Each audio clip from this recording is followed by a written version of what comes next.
Hi, my name is Reinhold Friebertshauser. I'm a retired high school teacher and amateur wood turner. I retired about 4 years ago after teaching for 30 plus years. I taught a range of subjects in a private boys' school in Cleveland, Ohio, including woodworking, computer assisted design, philosophy, and geographical information systems, otherwise known as GIS. I also coached interscholastic debate. I've been turning vessels for about 20 years. I'm going to demonstrate the process I use to create this vase. I'm largely self-taught thanks to the books and later the videos of masters like Richard Raffin and the need to stay a few days ahead of my students once I decided to teach wood turning as an art form. Therefore, some of my methods may be a bit unorthodox. The video is as true as possible to the process I followed in making the vase, with the exception of editing out longer, boring sections that show all of the sanding, burning, carving, etc. Along the way, you'll see that I changed my mind about the design of the base due to the fact that the proportions looked clumsy when I temporarily assembled the basic parts for study. So aside from the initial basic concept, much of the detail was designed on the fly, as is most of my work. I guess that's what keeps me coming back. I taught computer-assisted design for 30 years, along with wood turning for 20, and the spontaneity of wood turning contrasted with the precision of deliberate planning of a drafted design provided me with a wonderful opportunity to have a foot in two worlds of design. The purpose of this demo is not to replicate this particular piece, but rather to offer some methods to make your own unique variation on this theme. I hope I've succeeded at that. I've only inserted oral narration where I think it added something. Otherwise, I left long passages of silence on the assumption that watching the process is better than hearing about it. If you're uncomfortable with silence, find someone to talk to about it, or play some heavy metal or rap while you're watching. Some of the passages were left rather long intentionally for those who are unfamiliar with a certain process, like shear scraping, for example. If you're more experienced, you can easily fast forward without worrying about missing key narrative. I think you could watch the entire video without sound and still understand the process just from the titles and visuals. There are four major components to the vase: the lid, the body of the vase, the mirror image of the lid just below the vase and the base. The lid is made of rosewood and black ebony and is embellished with longleaf pine needles that are partially wrapped with waxed linen thread and small brass tubes that suspend the lid slightly above the vase. The body of the vase is made of ambrosia maple cut from a 2-inch slab that was planed on four sides. The body is 11 inches in diameter. The piece below the body is cherry, and the base is walnut. The base and the body are attached with brass tubes. The cavity in the body of the vase is 3.5 inches long, a ½ inch wide, and 5 inches deep. The whole piece is finished with Minwax antique oil and the Beal buffing system. Here's another view. And here's a view of the major components before assembly.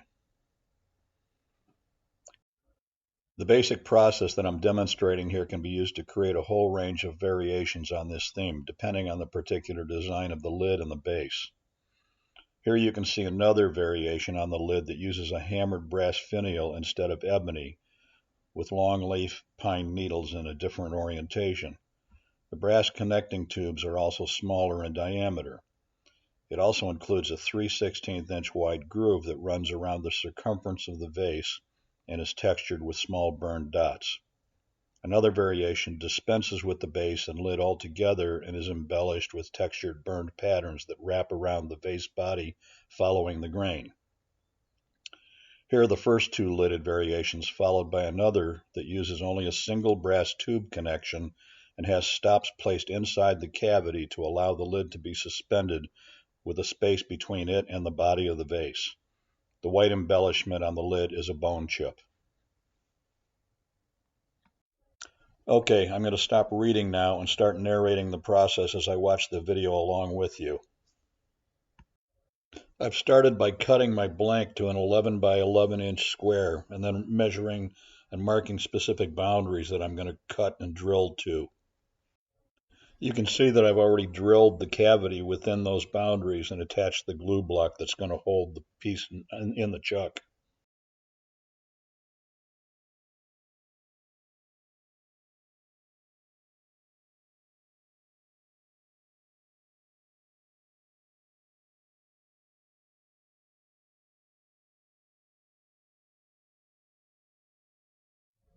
Here I've mounted the blank on the drill press, and using a 1/2-inch brad point drill, I'm drilling adjacent holes to eliminate the material between my marks. Later we'll use a chisel to smooth out the cavity. I'm holding the piece in place against the fence using a Jorgensen clamp to keep it reasonably square when drilling my holes. If you've not used this method, be careful not to drill the holes with their centers too close or the drill will skate into the neighboring hole. If you have a mortising machine, you can drill square holes and avoid the chiseling. The entire recess is going to be 3.5 inches long by 1/2 inch wide and 5 inches deep. I'm going to stop narrating now while this process finishes, as I will during other parts of the video, so you can watch the process without the distraction of my jabbering.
Okay, once the cavity is roughed out, I flip the piece 180 degrees and use the same method to drill the 2 holes that will allow the 2 3/8-inch brass tubes to connect the vase body to the base.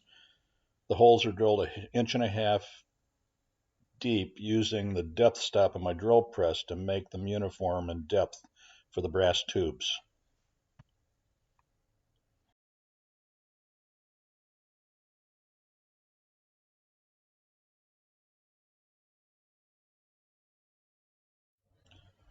This is just a 3/8-inch steel rod that I can use to check that my holes will accept the brass tubes later.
The blank is ready now to mount on the lathe, and the next thing I'm going to do is to transfer the location of the last holes we drilled to the base, so that the base and the vase body will be aligned for the brass connecting tubes.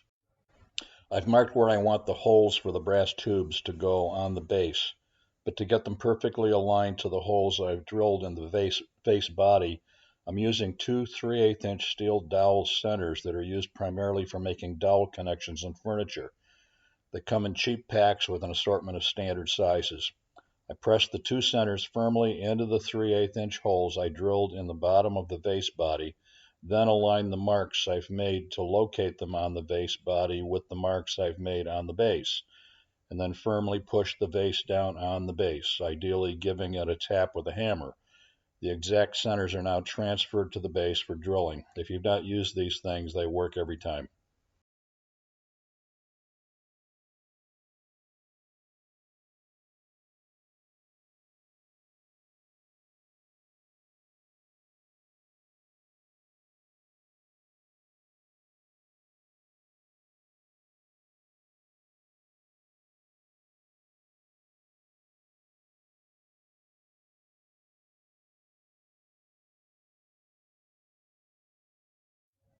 You can see the centers have been transferred from the vase body to the base and are ready to drill with the same 3/8" drill.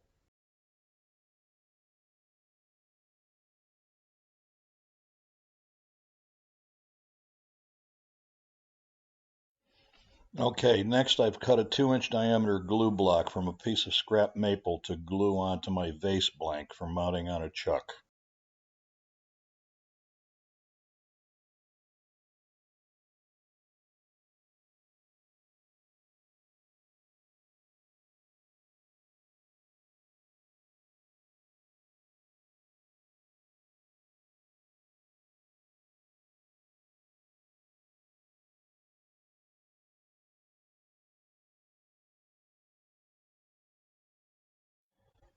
I'm taking a brief side trip now to show you a clever table I've been using on my lathe bed before I remove it. The underside has metal dovetail shapes that can be slipped into the space on the lathe bed and expanded tight with the threaded rod that connects them. I got it 20 years ago and I use it all the time. Now back to the project. I want to balance my glue block now before I glue it to my vase blank. I mount it between a 4-spur drive and a Nova Live Center cup. The cup pretty much guarantees that the piece will sit against the drive center perpendicular to the lathe bed. It's a tool I use all the time for this purpose.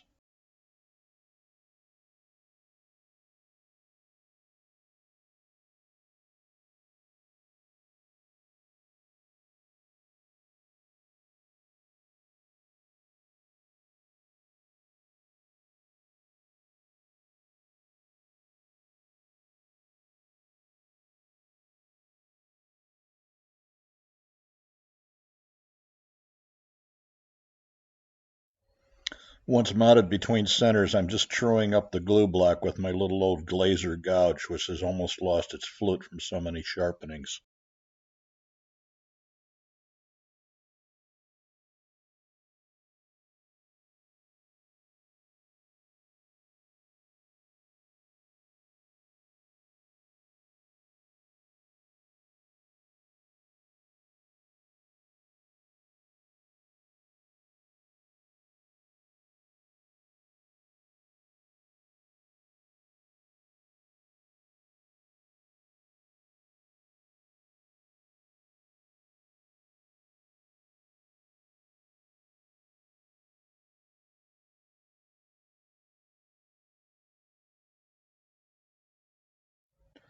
I'm going to mount my trued up glue block in a chuck and drill a 1/8" hole in its center that I'll use to keep the glue block from slipping off center when I glue it to the vase blank.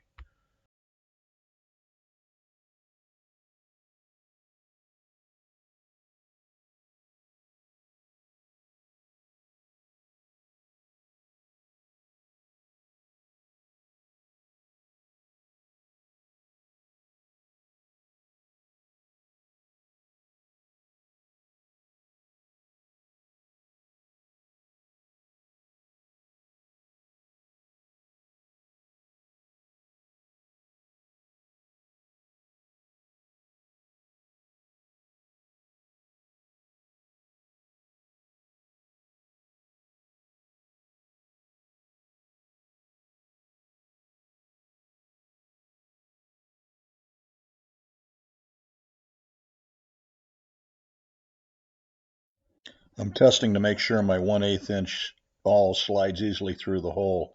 I'll use the awl to center the glue block and keep it from slipping when I glue it to my blank. Now I'm just roughing up the surface of the glue block so that it adheres better to my blank.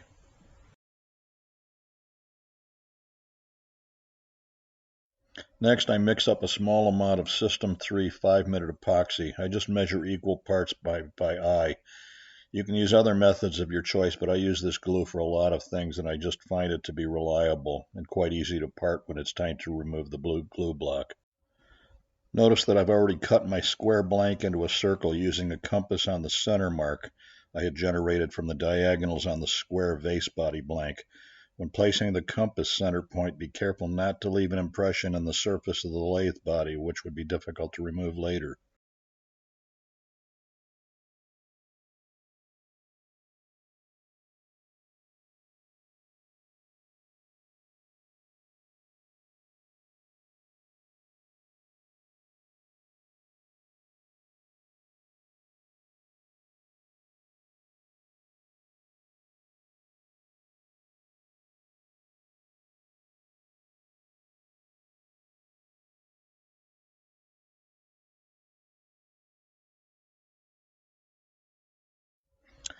I slide the awl through the glue block, apply the glue to the block, being careful not to get it on the awl, and then gently place the tip of the awl on my center mark, being careful not to push it into the blank, which would leave an impression on the surface of the vase that would be very difficult to remove later on. I'll just hold the awl in that position just firm enough to keep the block from sliding while the glue cures in 2 to 3 minutes, enough to stop slipping.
You can see that the glue block has cured enough after 2 to 3 minutes to keep from slipping, and after about 5 or 6 minutes it's firm enough to mount on the chuck, as long as a live center is used to hold it. Before I start turning it, though, I'm going to give it a little bit more time to cure by drilling the 2 3/8 inch holes I marked on my base for the brass tubes that'll connect the vase body and the base. Make sure to set a depth stop so that you don't drill all the way through the base and the holes are of uniform depth.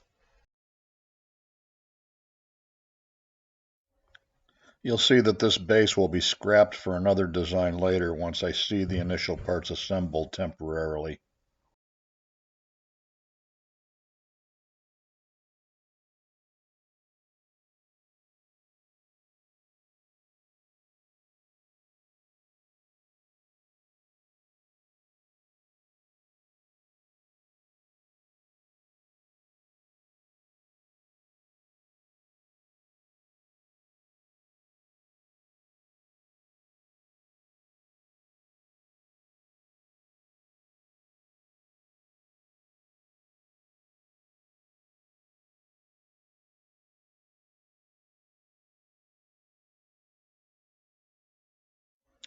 I've made a paper template to cut the arc that will be placed between the vase body and the base.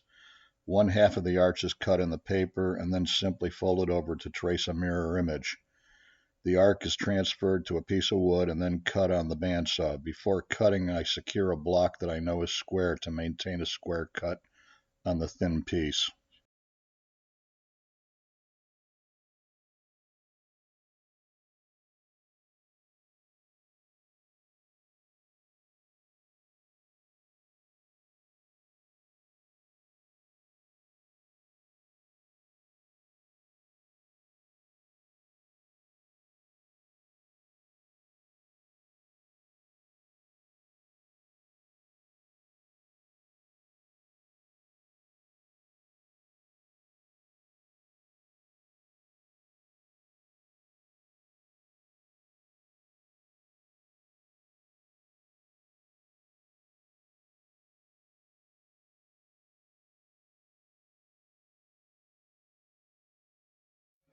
I use two 3/8 inch wooden dowels to test the fit between the three parts, sanding the dowels down a bit if they're too tight in the holes. The brass tubes will have a closer tolerance than the wood dowels and should fit the drilled holes just right. I then assemble the three parts for the base and add the vase body to see if everything fits. While everything fits correctly, it becomes obvious immediately that the design of the base is very clumsy aesthetically and will have to be rethought. But first we'll turn the vase body to its final shape.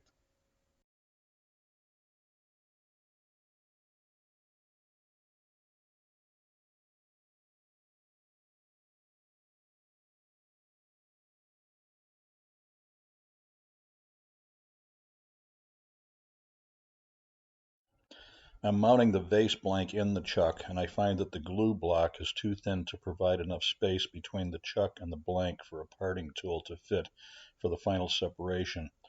So I use some old lamp parts to make a spacer to place in the chuck so that the gap between the chuck and the vase body widens.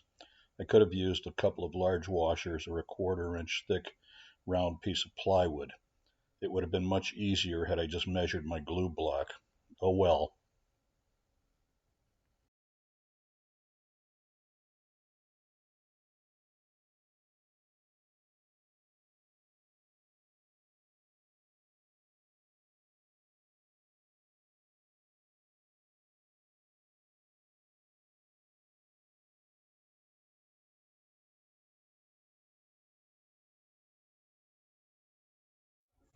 You can see that there's plenty of space for the parting tool now.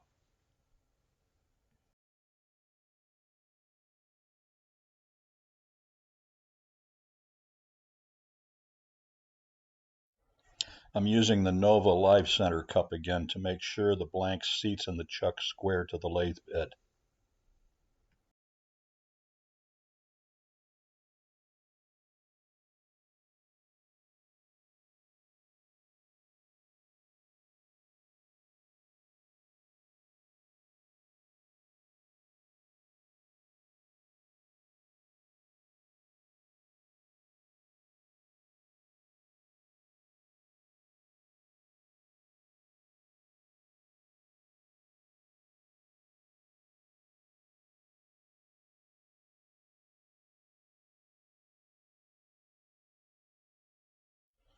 Okay, I'm just checking to make sure the blank runs as true as possible in the chuck.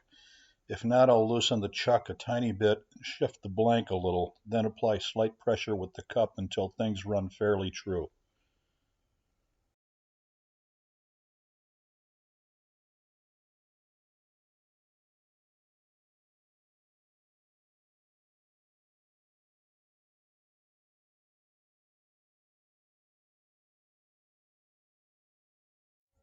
I'm using a pencil to mark the boundaries for the final curves I'm going to turn. As usual, I forgot that I'll have to repeat the marking after I true up the blanks since I'll lose my marks.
I'll use my gouge now to true up the blank. Use whatever tool or cut you're comfortable with here.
Once the round blank is trued up, I turn my gouge flute down to do a shear cut that should put a nice finish on the blank. If you're not familiar with a shear cut, it's worth practicing. You can tell you're doing it correctly when you produce fine hair-like shavings. I'll use the skew chisel later to do another shear cut when the curves are complete.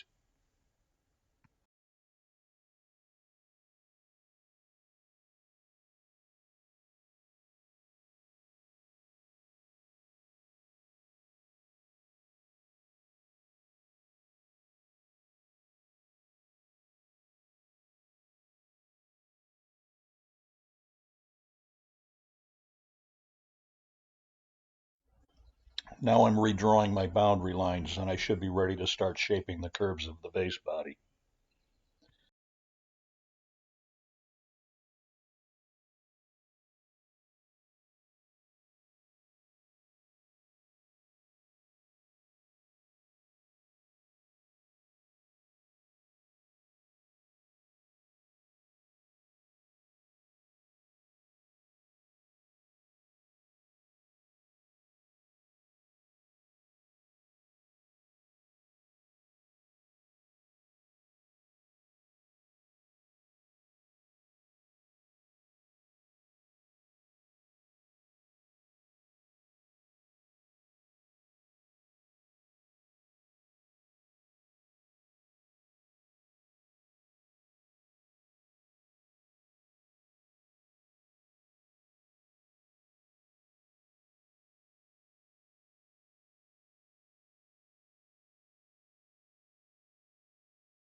I'm using a pull cut with my gouge to true up the sides and produce the mirror image curves on both sides of the vase body. I'm trying to produce a nice gradual smooth curve between my live center cup and my guidelines. Once I finish this side, I'll make a template and produce a mirror image on the headstock side.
Okay, I've got a curve I like, so I'm going to do a shear scrape with my skew chisel. I've got the skew angled at about 45 degrees to the top of the tool rest, and I'm contacting the curve on the wood with a tiny section of the blade at about the midpoint of the blade. Again, you'll know you're succeeding if you get fine hair-like shavings. If you've succeeded, you should have a glass-like smooth finish.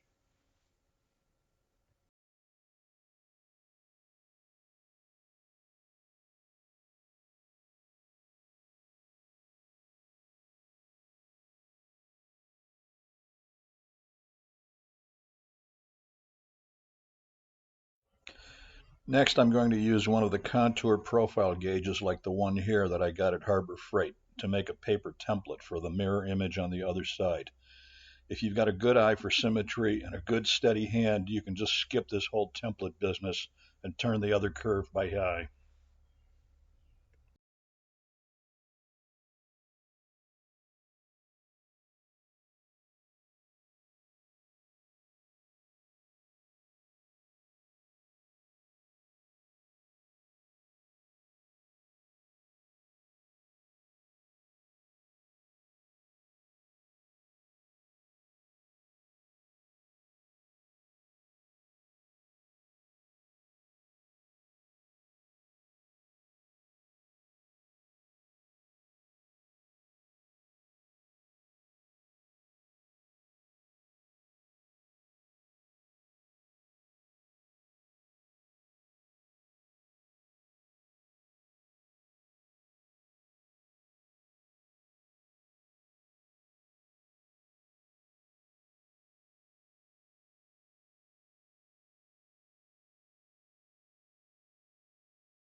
I'm using a bevel cut with my gouge to blend my first curve into the beginning of the second curve.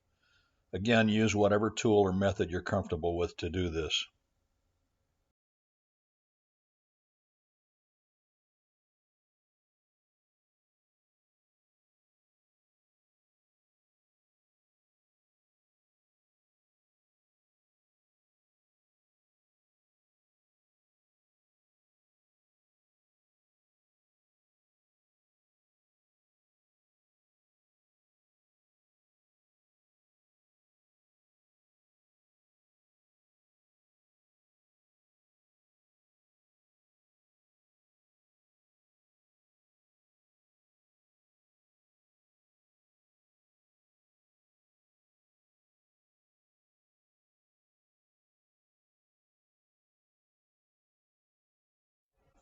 Here I'm trimming down the template a bit so that it conforms to the larger size of the chuck.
I'm using a pencil to mark a region to remove in order to get my final mirror image curve.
I'm returning to my skew chisel to use a shear scrape to refine my curve.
It's really worth practicing ambidextrous use of the tools so that you don't have to keep switching your body position from side to side.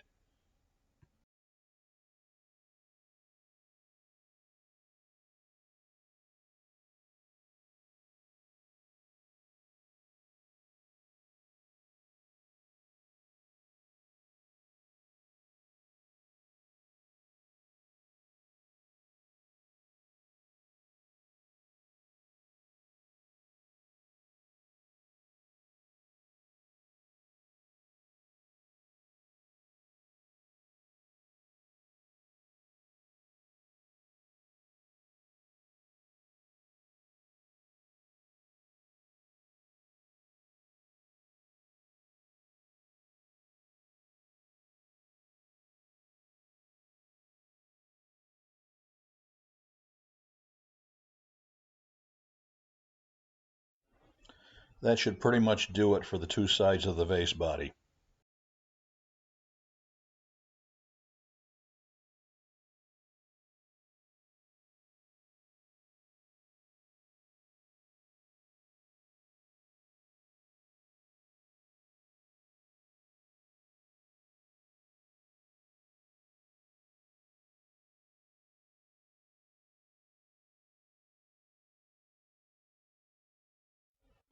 Now it's time to clean up the cavity.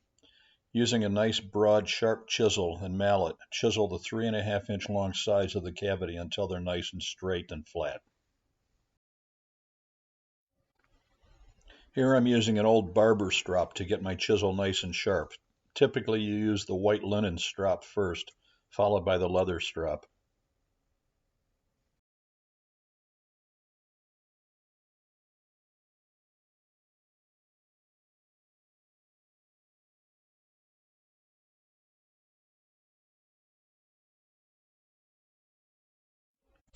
Use the chisel with the beveled side pointing inwards so that you cut nice, flat, straight cuts on the inside wall of the cavity.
I don't square the ends of the slot, partly because I'm lazy, but as it turns out, because the round shape allows for a smoother transition between the lid and the vase body.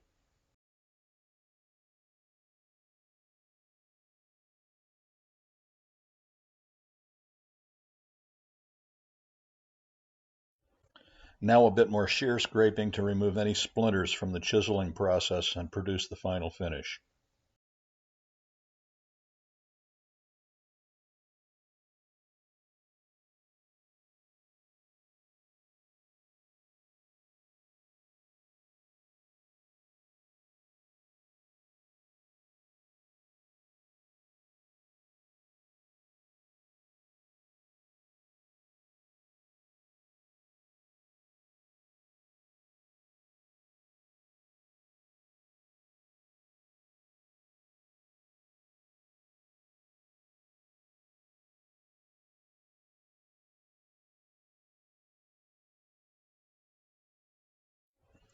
And the aftermath mess, the part I really dislike most about the whole turning process.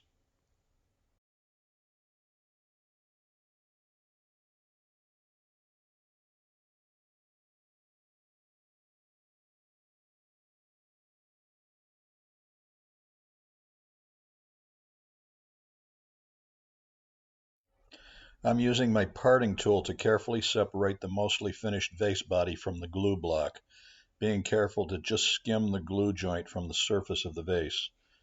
When I'm close to separation, I stop and finish separating with my pull saw. Of course, in a hurry, as usual, I fail to remove the tool rests so that when the saw passes fully through the joint, it drops onto the tool rest and dings several teeth. I can't tell you how many times I've done that. What is it about old dogs and new tricks?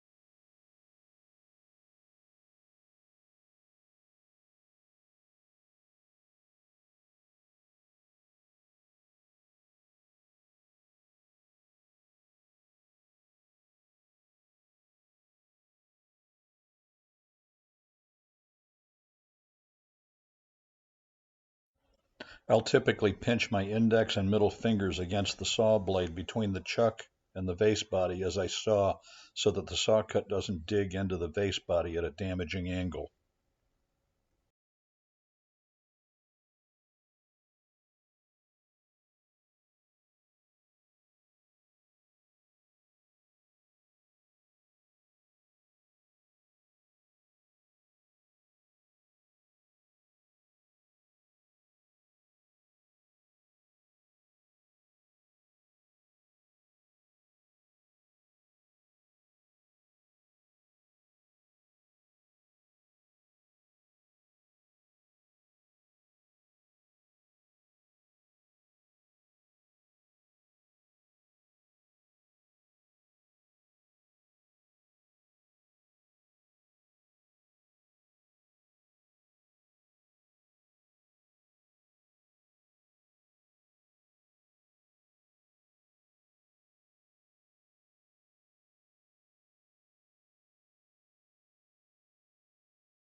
The remaining material of the glue joint can be easily removed with sanding.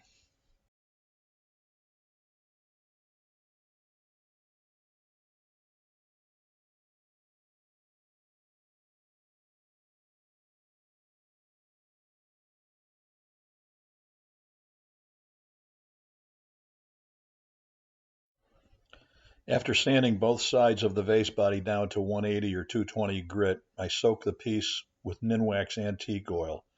As the oil soaks in, I continue to apply coats of oil until it's somewhat saturated, and then wipe off any excess with paper towels so as not to leave any sticky residue.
Here are the parts temporarily assembled. At this point, the base obviously needs to be redesigned to be smaller and less prominent. We do that a little later, but first we'll make the lid.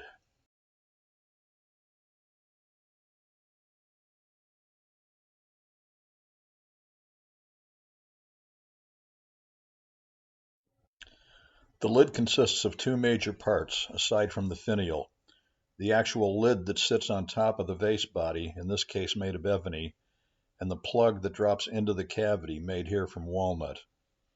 I'm using the same profile tool I used earlier to make a paper template of the curve that the lid must fit on the body of the vase. I push down on the gauge so that some of the rods will drop into the cavity to help me make the plug so that it fits into the cavity.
I use the paper template to trace two parallel arcs on the ebony, a 1/4 inch apart for cutting on the bandsaw.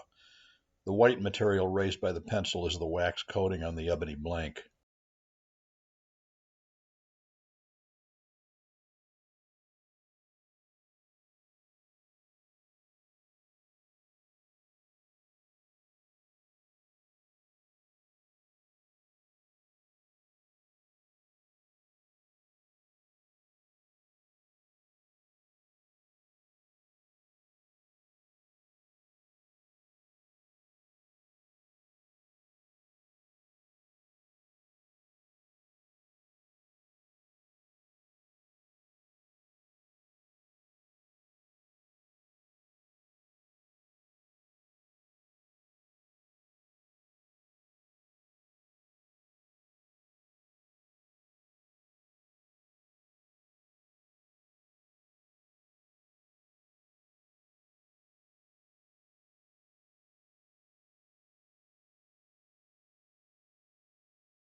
Cut only the lower arc on the lid at this point so that the flat top can be placed on the drill press table.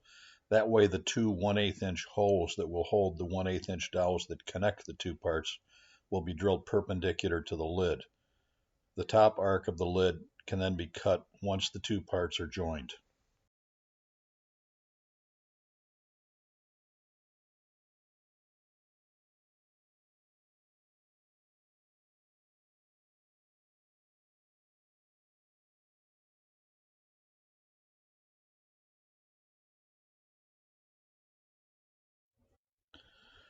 The plug part of the lid assembly is cut from a piece of walnut that's sized to slide easily into the cavity. The two ends are curved with a small belt or disc sander to fit the curves in the cavity.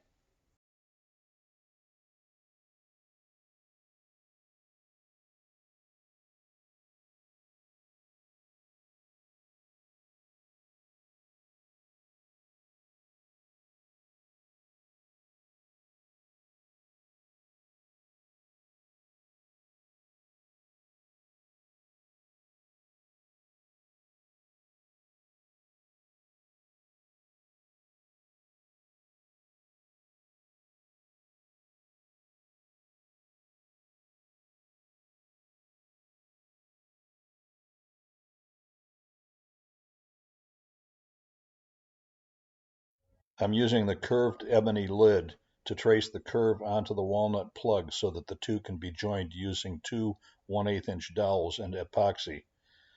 Once the arc is marked on the top of the plug, cut it on the bandsaw.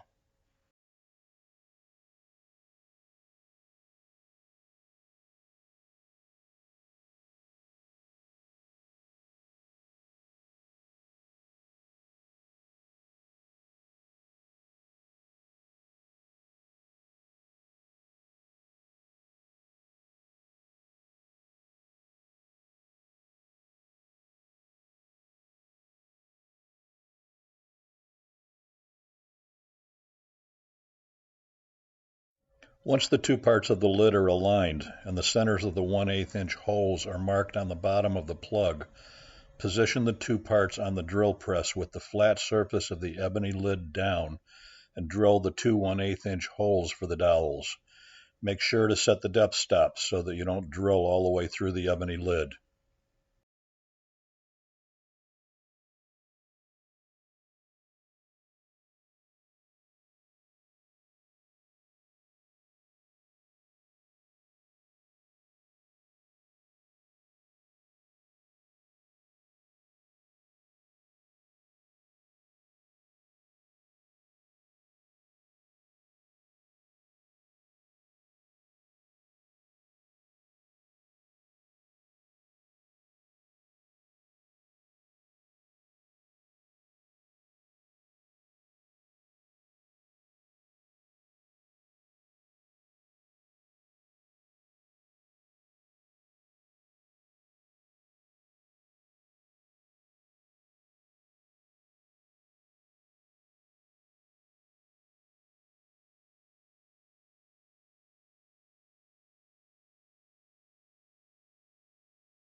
Mark a center point on the top of the ebony part of the lid and drill a 1/8 inch hole to receive the finial. Now you can cut the arc on the top of the ebony part of the lid.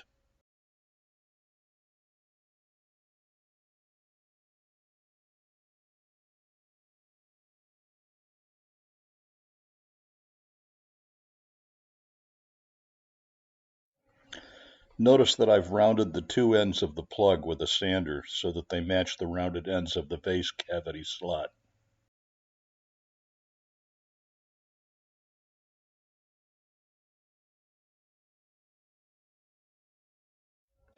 Next, I've mounted a piece of ebony in a chuck. This will become the finial that connects to the lid. First, I'll carefully turn a 1/8 inch diameter tenon that will slide down into the hole I just drilled in the lid to hold the finial.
I'm using a pair of calipers to measure the 1/8 inch diameter of the finial tenon.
I'm removing the tailstock in order to test if the finial tenon will slide easily into the lid.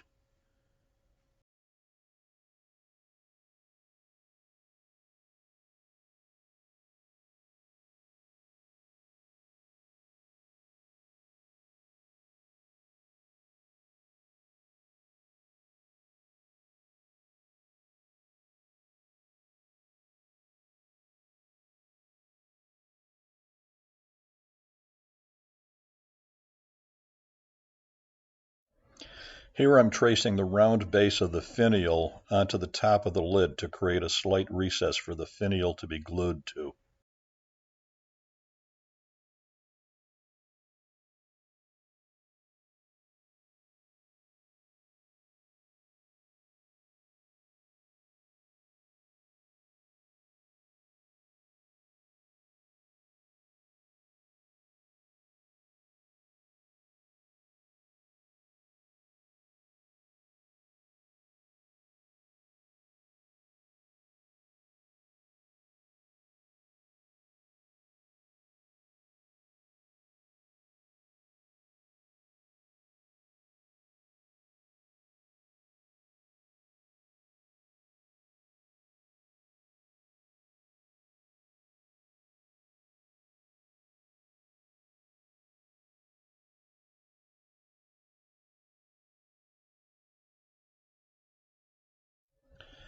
I'm turning a small secondary tenon to slip into the recess on the top of the lid.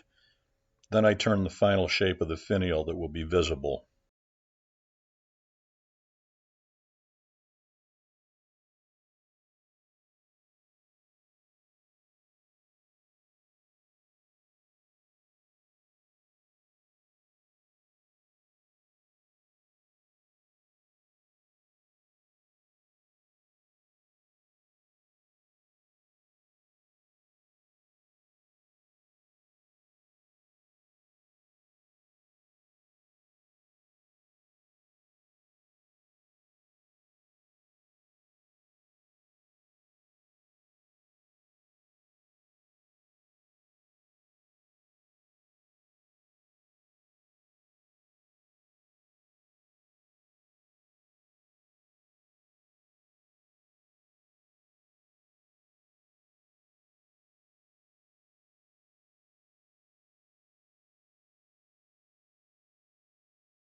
I'm using a parting tool to begin separating the finial with a slightly arched top.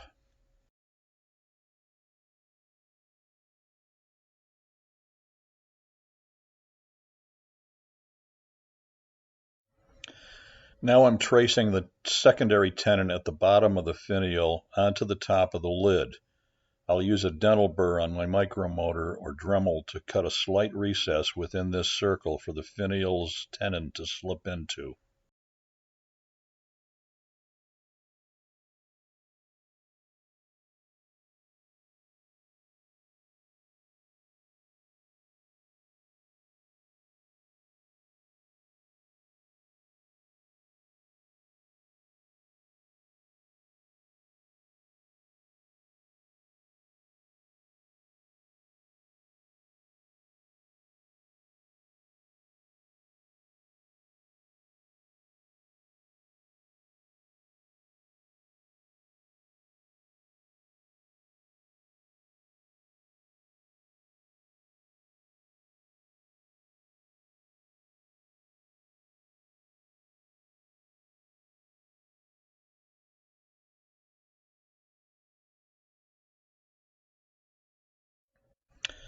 I'm refining the connection between the finial and the lid so that they can be cleanly glued together.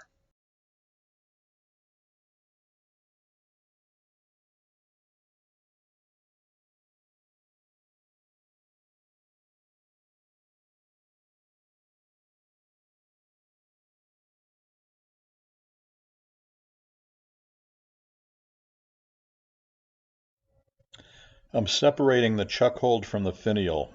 I've also drilled a 1/4 inch hole in the finial in order to create a 1/4 inch slot down the center of the finial. Using a fine-tooth pole saw, I'm cutting two parallel cuts a 1/4 inch apart from the top of the finial to the 1/4 inch hole to create the 1/4 inch slot in the finial.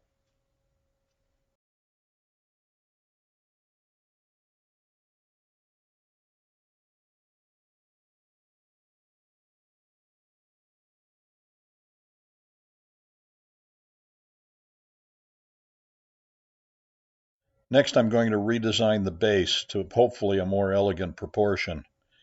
I'm using my profile gauge again to create a paper template for the cherry arch that will sit between the base and the bottom of the vase body. Once the arcs have been transferred to the cherry blank and things have been aligned, I use the original base to transfer the 3/8 inch holes for the brass tubes to the cherry arch. 3/8 inch dowels are used again to check the alignment to the parts for the base. They'll be replaced with the 3/8 inch brass tubes in the final product.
Once everything seems to be correctly aligned, I'm using the lid to measure the length of the lower arch to be the same as the lid. I trace the lid onto the lower arch. Then I reassemble the parts and trace the thickness of the vase body onto the lower cherry arch. You notice that in the video I haven't yet separated the glue block from the vase body. Once all the measurements have been transferred to the cherry arch, it can be cut to final shape and size on the bandsaw.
I reassemble to check if I'm satisfied with the redesign. Things look much better. Next, I'll assemble the parts of the lid.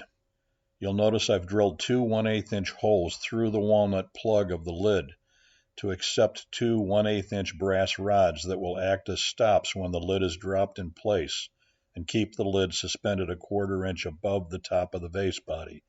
It's one of those details I found makes a considerable difference.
I'm doing a little test with the pine needles in the finial.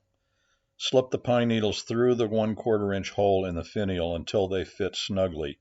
This will take a little finesse and is best done by carefully feeding the last 5 or 6 needles through individually. I'll do the final run of this a little later.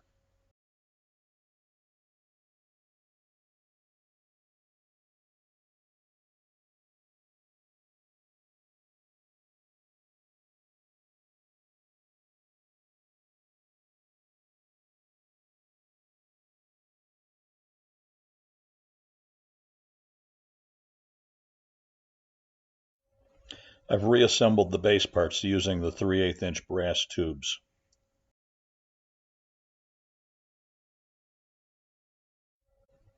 Here I'm using a 1/8 inch burr to clean up the surfaces of the slot and the finial.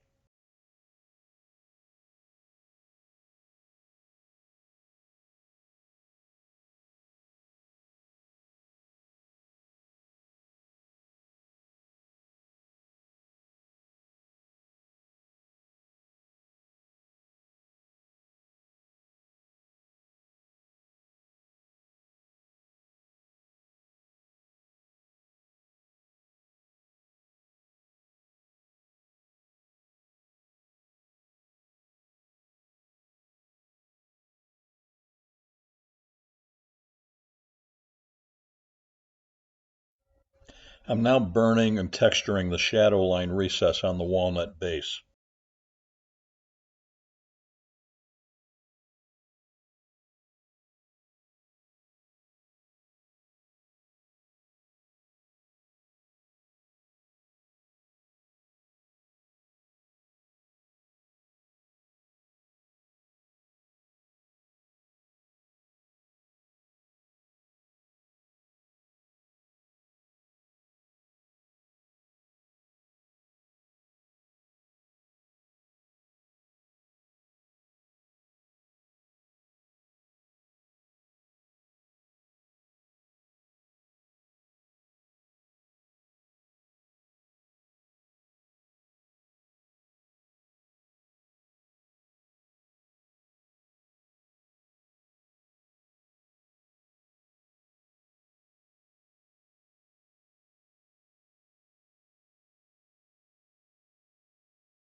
I've decided to use a different burner tip to burn parallel lines in the recess instead of a stippled texture.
I've glued and assembled the lid components except for the finial.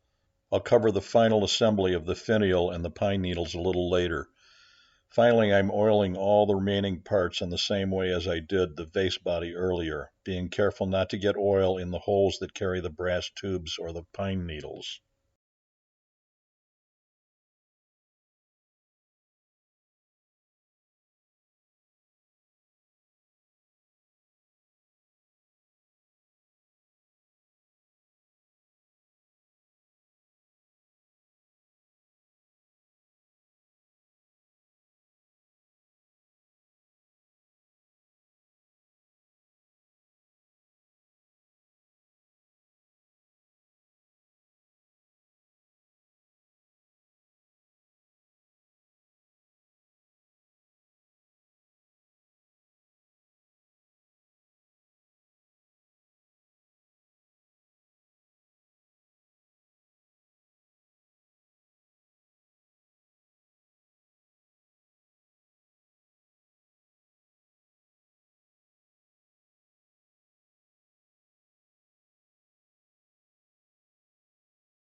The rest of this project at this point is detail work, and in my opinion, the success of the project depends on how much effort one's prepared to devote to small details. The attention paid to the small details can make or break the piece. I'm beginning with the details surrounding the entry to the cavity. I'm using a knife-edge pyrography pen tip to burn a fine line around the opening on the top surface of the vase. And by fine, I mean barely 1/16 of an inch wide of the opening edge on the cavity. Once that border is established, I'm using a variety of burning points to create a texture inside the cavity that goes down into the cavity as far as I can reach. Once I've done that, I'll use a trans-tint dark mission brown tint in denatured alcohol to dye the rest of the cavity and place it fully in shadow. Once burned and dyed, the inside of the cavity will be finished just like everything else with Minwax antique oil.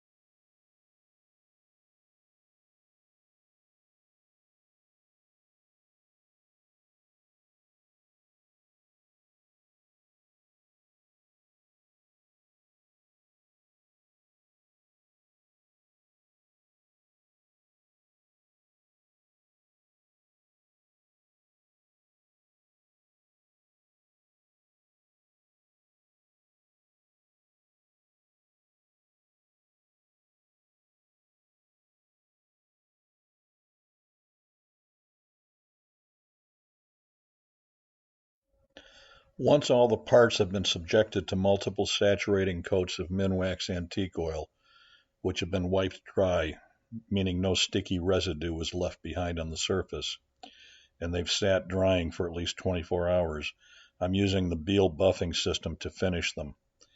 If there are any shiny spots of dry oil residue left on surfaces, they can be lightly sanded away with 220 or 320 grit paper, followed by a final rubbed-on application of oil that's immediately rubbed dry.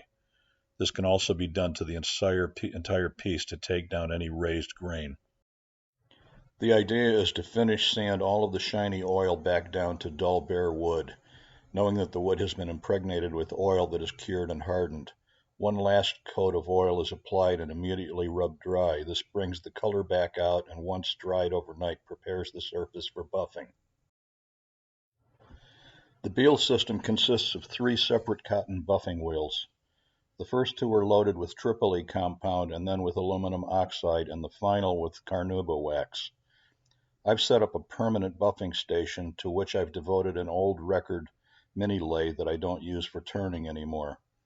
I've swiveled the headstock 180 degrees and added a spindle extension so that all the area around the buffing wheel is free. I can freely move around as I'm buffing, holding the piece I'm buffing firmly against my body, using my body movement to control the buffing process. If a piece does get caught, it will get thrown to the floor away from me. I must say, though, that in 20 years that's only happened a few times. The trick is to carefully present the piece to the buffing wheel without presenting any sharp or rough edges directly against the rotation of the wheel.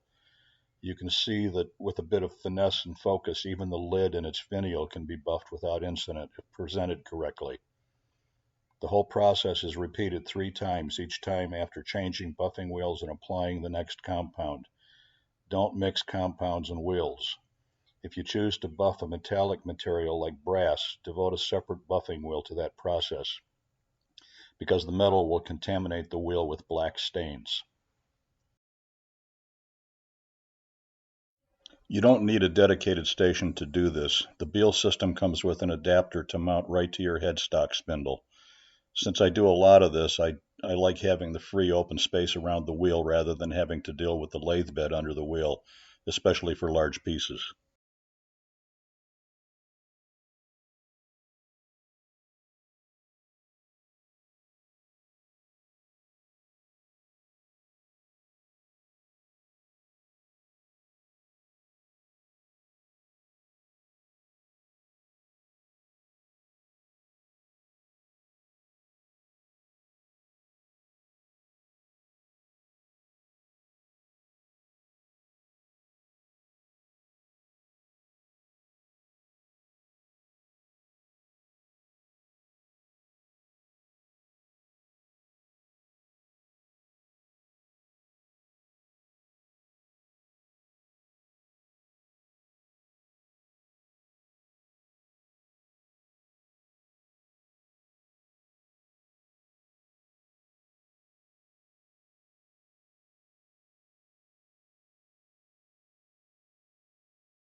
Next, I'm going to do the final arrangement of the pine needles in the finial.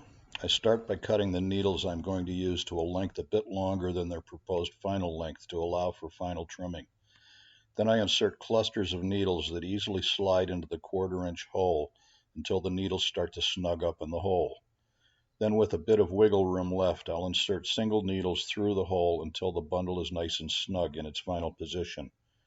When you've got the needles oriented to your satisfaction, apply little drops of thin cyanoacrylate superglue to the needles where they pass through the hole.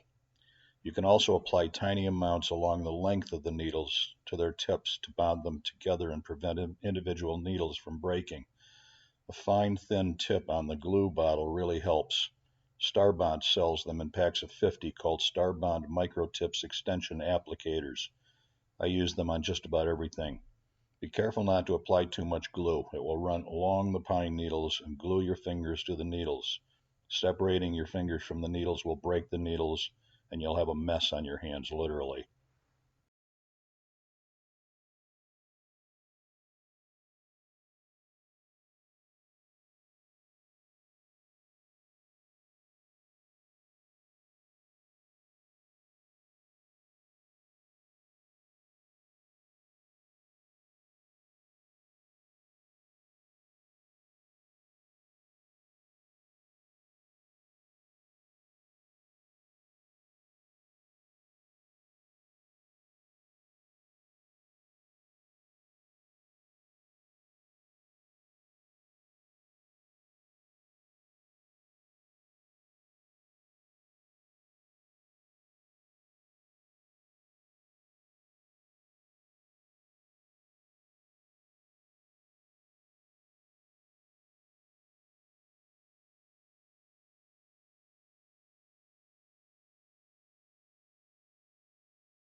Next, I wrap waxed linen thread around the pine needles near the hole in the finial. I use a method that bow makers use to wrap their bowstrings with finer thread. Here it is shown with larger string on a dowel. As with many other things in this video, I think it's easier to watch the process than to try to follow an oral narrative. It might take a little practice to get this working, but it really does work without having to tie a bunch of unsightly knots. Once you've pulled things tight, you can push the coils nice and tight together before you snip the ends flush.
Now we'll use the same process on the final product.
Once you've got the thread wrapped to your satisfaction, apply several small drops of super glue to the thread, following the same precautions as before.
Carefully apply a small drop of superglue to the tips of the pine needles, being aware again that excess glue will run the length of the needles and glue your fingers if you're not careful.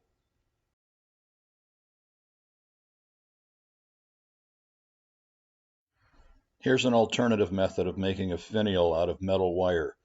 I'm using some 0.064-inch diameter brass wire that I get from McMaster Carr in Aurora. I file the end lightly to remove any sharp burrs and then use needle nose pliers to bend the wire into a flat coil, resembling a fern frond as it's just beginning to grow. The coil will be hammered, so I leave some space between the coils to accommodate the flattening effect.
Once you have the desired shape, snip the coil, leaving a stem that can be held while hammering, and then used to attach the coil into the vase lid.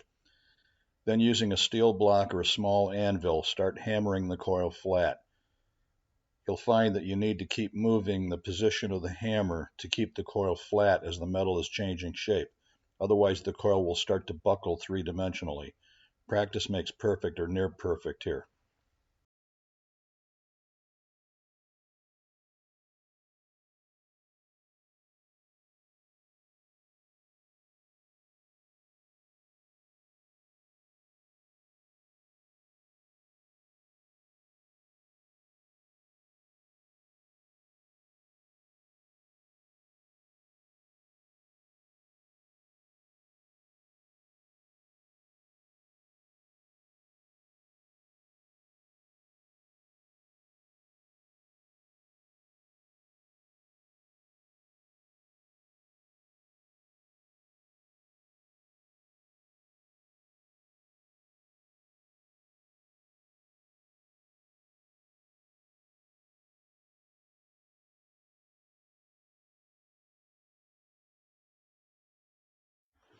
Here's another more asymmetrical shape, along with some other coils of varying size and tightness. These also make very nice finials for lamps.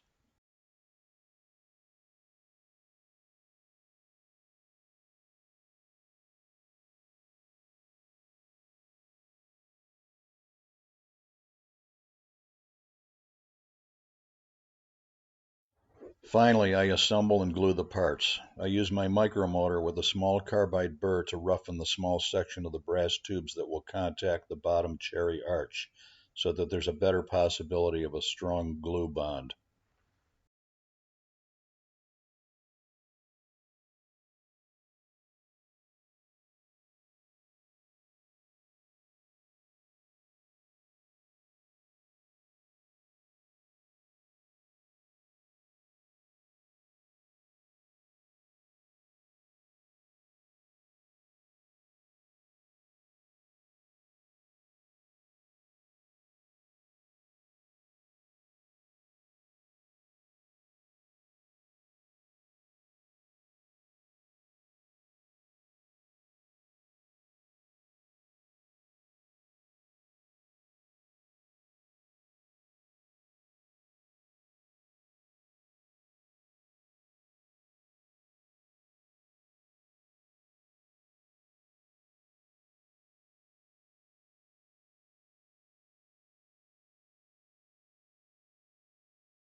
And there we have it.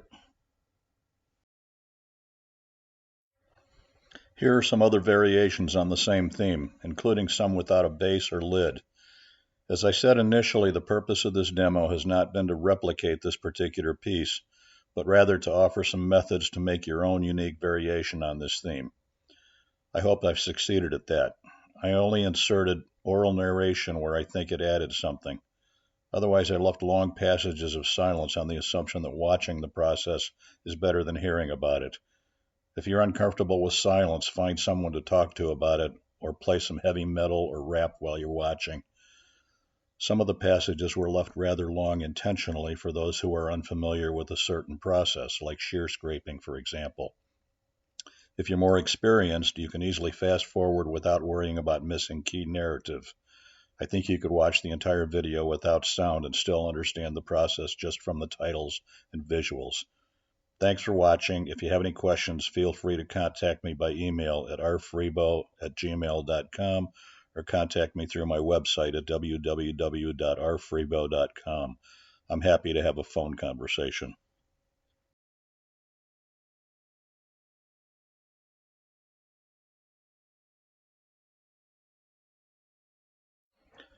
I find that when I'm trying to make a design decision, it's very helpful to take a photograph using my cell phone of the piece in question, throw it into Photoshop or some other photo editing software, and do little quick sketches exploring different possibilities.